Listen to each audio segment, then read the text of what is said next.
एक पुरानी जैन कहानी है।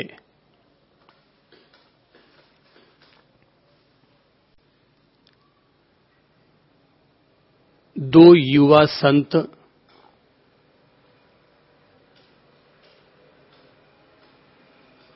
किसी मड्डी रोड से गुजर रहे थे। एक का नाम था तानज़ेन और दूसरे का नाम था इकिडो।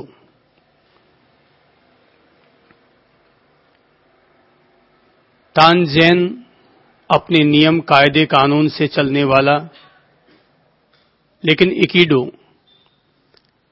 सहज अलमस्त योगी, अपनी मस्ती में मस्त रहने वाला।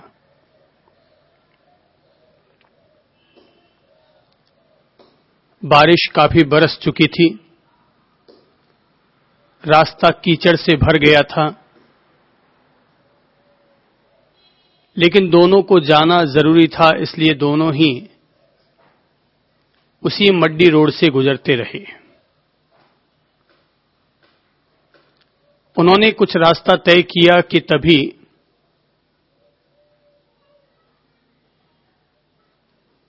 रास्ते में उन्हें एक महिला मिली, एक युवती मिली। अच्छी सुंदर युवती।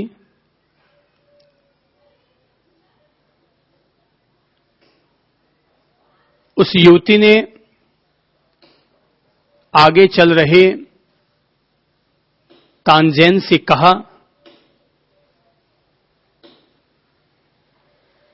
कि मेरे पांव में मोच आ गई है, आप जरा मेरा हाथ पकड़कर मुझे उठा दें और अगर हो सके तो मुझे रास्ता भी पार करवा दें। मैं अकेली हूं, सांझ पड़ने के करीब है, मैं कहीं कोई मुसीबत में न फंस जाऊं, इसलिए आप मेरी मदद करें।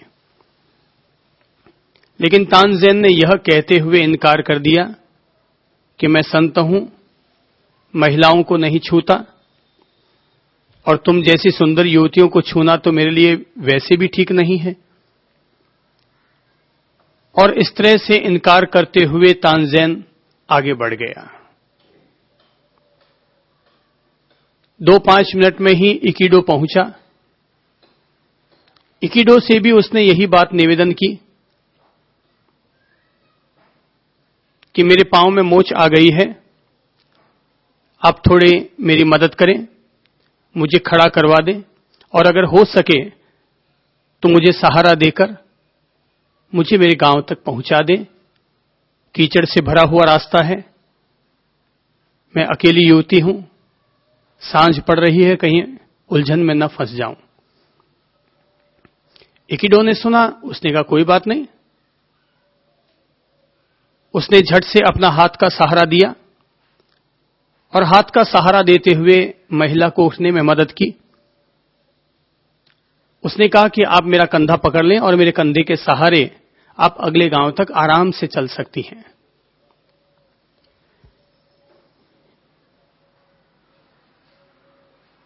इकिडो के साथ महिला निकल पड़ी। रास्ते में अनेक दफा तानज़ेन ने मुड़कर के देखा कि आज इकिडो ने उचित नहीं किया। एक महिला को छुआ, जान बूझकर छुआ, अपने कंधे का सहारा दिया और इस गांव से ठेठ गांव तक लेकर के गया। कोई गांव वाले देख लेंगे तो भी उचित नहीं होगा। पर रास्ते में तो उसने कुछ बोलना उचित न समझा। रात के वक्त जब दोनों साथ साथ एक ही कमरे में बैठे थे कि तभी तानज़ेन ने इकिडो से कहा कि इकिडो, आज तुमने मर्यादा का उल्लंघन किया, आज तूने उचित नहीं किया। इकिडो ने पूछा कि मैंने ऐसा क्या कर डाला कि जिससे कि मर्यादा का अतिक्रमण हुआ, या मैंने कोई अनुचित कर डाला। तानज़ेन ने वही क्रोध भरा चेहरा लिए हुए इकिडो से कहा कि आज तूने महिला को छुआ, जानबूझकर छुआ, कंधे का सहारा दिया, वो गिर रही थी तो तूने उसको अपनी गोद में भी उठा लिया और 2-4 तरह की इस तरह की टिप्पणियां कस दी। तो ये सुनकर के इकिडो हंसने लगा और कहने लगा, ओ तो तुम उस महिला की बात कर रहे हो, ओ तो तुम उस महिला की बात कर रहे हो। अरे मैं तो उसको वहीं पर ही छोड़कर आ गया था, क्या तू यहां तक साथ लेकर आया है? मैं तो उस महिला को वहीं छोड़कर आ गया था, क्या तू यहां तक अपने साथ लेकर आया है? बोले मैं कहां लेकर आया? बोले कि मैंने तो उसको तन से छुआ था और वहीं छोड़कर आ गया था, लेकिन तू अपने मन में यहां तक ढोकर लेकर आया है, इसलिए अगर प्रायश्चित करना है तो तू पहले कर ले।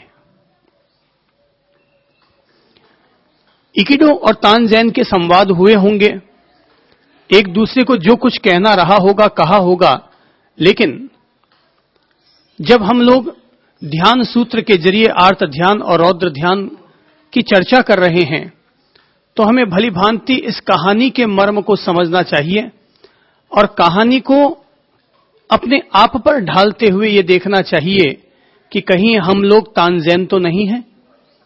हम लोगों को ये अपनी समीक्षा करनी चाहिए कि हम लोग तानसेन हैं या इकिडो हैं।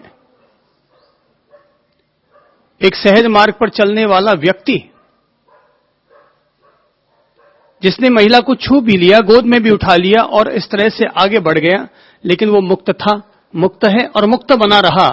तानसेन जो कि नियम कायदे कानून ये नहीं करना वो नहीं करना, माना कि वो कायदे कानून के हिसाब से ठीक था, लेकिन सांझ तक या रात तक भी उस महिला के बारे में अपने दिमाग में कोई भी प्रतिक्रिया लिए हुए वो बैठा रहा। इसी का नाम है आर्त ध्यान और रौद्र ध्यान।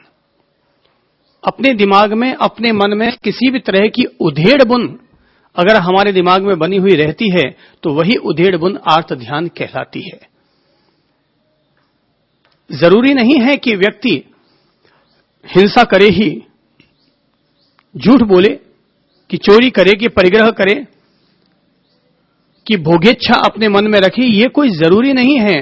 पर अगर इनमें से किसी भी बिंदु को लेकर के हमारे दिमाग में ऊहापोह की स्थिति रहती है, हम घंटा 2 घंटा 5 घंटे तक उसकी उधेड़ बुन अपने मन में लगाए रखते हैं, तो यही स्थिति व्यक्ति की आर्त ध्यान या रौद्र ध्यान कहलाती है।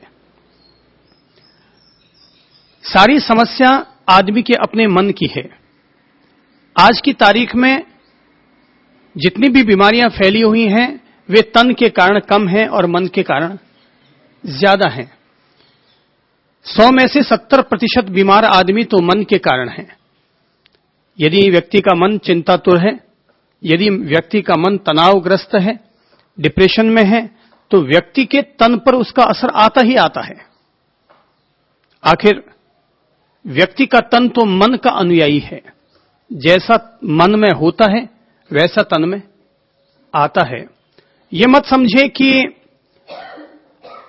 मेनका ने कभी विश्वामित्र को विचलित किया होगा। हकीकत यह है, मेनका, उर्वशी, ये सब तो एक निमित्त बनती है। वास्तविकता यह है कि इंसान के मन में अगर कमजोरी है तो इंसान का तन प्रभावित होता है, और मन में ही अगर दुर्बलता नहीं है तो दुनिया की कोई ताकत इंसान के तन को कभी भी दुर्बल नहीं बना सकती। मूल बीमारी आज की मन की है, वर्तमान समस्या मन की है। अगर कोई व्यक्ति युवावस्था में है पर मन उसका कमजोर हो गया तो युवावस्था में भी बूढ़ा हो गया। पर अगर किसी व्यक्ति का मन, वो बूढ़ा है आदमी पर मन अभी भी अगर ऊर्जावान बना हुआ है तो वो व्यक्ति युवा ही कहलाएगा। मन कमजोर, आदमी कमजोर, मन दुरुस्त, आदमी दुरुस्त। देखो ना, जैसे कि दादाजी को देख लो, ये इधर बैठे हैं, 86-87 साल के हैं, पर 87 साल की उम्र में भी अपने कपड़े खुद धोते हैं, अपना काम स्वयं करते हैं। 87 वर्ष की उम्र में भी अपने सारे काम खुद करते हैं और अभी भी क्रियाशील जीवन जीना पसंद करते हैं। ये सब कैसे संभव है? व्यक्ति का मन अगर मजबूत है तो इंसान की किस्मत उसकी मुट्ठी में होती है। इंसान का मन अगर मजबूत है तो व्यक्ति का तन अपने आप उसका सहयोगी बन जाता है। और मन ही अगर बूढ़ा कर बैठे तो 100 तरह की बीमारियां आदमी को आकर के घेर लिया करती है।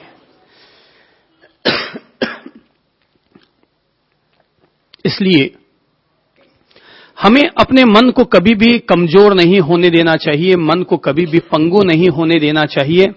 अपन लोगों ने ये तो सुना है कि इंसान का मन चंचल होता है, इंसान का मन क्रियाशील होता है, लेकिन हमें यह भी बोध रखना चाहिए कि इंसान का मन शक्तिशाली भी हुआ करता है। मन एवं मनुष्याणाम कारणम बंध मोक्षयोः, मन ही बंधन का कारण है और मन ही मोक्ष का कारण है। गीता में भगवान कृष्ण ने कहा है, जब अर्जुन ने पूछा था कि हे भगवान, ये मन तो हमारा इतना चंचल है, आखिर हम अपने मन के द्वारा ईश्वरीय शक्ति की प्राप्ति कैसे कर सकते हैं? तब श्री भगवान अर्जुन से कहते हैं, वो मेरे पार्थ, जो मन इतना चंचल है, यदि वही मन इंसान का एकाग्र हो जाए तो यही मन परमात्मा प्राप्ति में सहायक बन जाया करता है। केवल मन को सही दिशा देने की जरूरत है। मन को केवल सही दिशा देने की जरूरत है। जो हमारा मन आर्त ध्यान में उलझा है, रौद्र ध्यान में उलझा है, केवल उसकी दिशा बदलने की जरूरत है।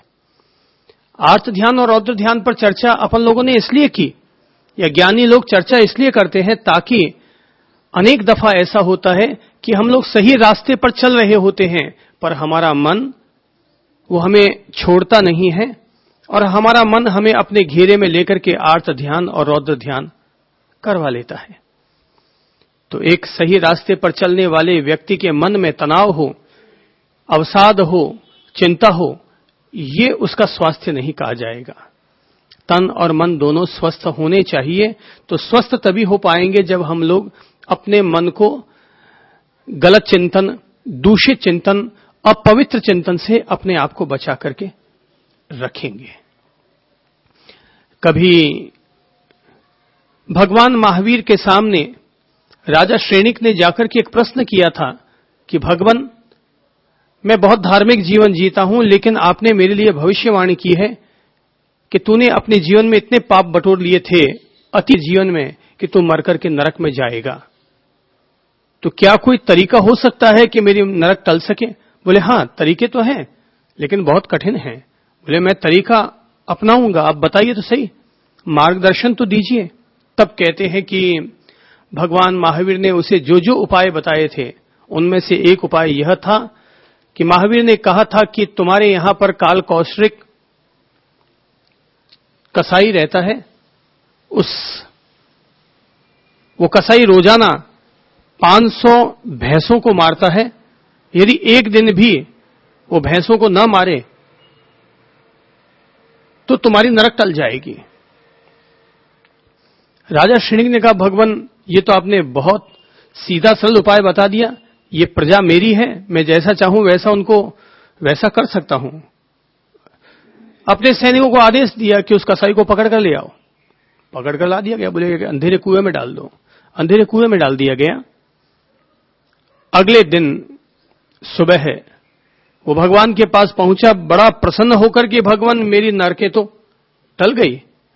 बोले भाई कैसे टल गई? बोले आपने कहा था कि काल कौशरिक कसाई अगर एक दिन के लिए भी, जो रोजाना वो 500 भैंसों को मारता है, अगर एक दिन के लिए भी ना मारे तो मेरी नरक टल जाएगी। भगवान, मैंने ऐसा कर दिया, कल वो एक भी भैंसे को न मार पाया। भगवान ने कहा, वत्स, क्रिया महत्वपूर्ण नहीं है, मन की प्रवृत्तियां महत्वपूर्ण हैं। बोले क्यों, क्या हुआ भगवान? तब कहते हैं भगवान ने कहा कि उसने